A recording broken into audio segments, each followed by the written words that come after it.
কতটা অদ্ভুত তাই না?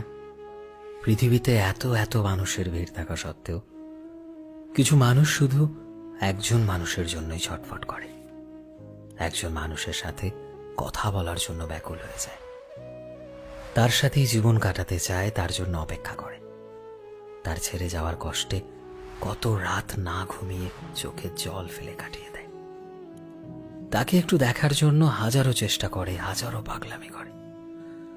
সেই মানুষটা তাকে ভালোবাসে না এটা জানার পরেও প্রতিদিন প্রতিটা মুহূর্ত অপেক্ষা করে ছেড়ে যাওয়া মানুষটা ফিরে আসার, তার মুখ থেকে ভালোবাসা শব্দটা শোনার। কতটা ভালো হতো তাই না যদি এই মানুষগুলো জীবনে ভালোবাসার মানুষগুলো না হারাতো, ছেড়ে যাওয়া মানুষগুলো বুঝতে পারতো যে মানুষটা আসলেই তাদের কতটা ভালোবাসে।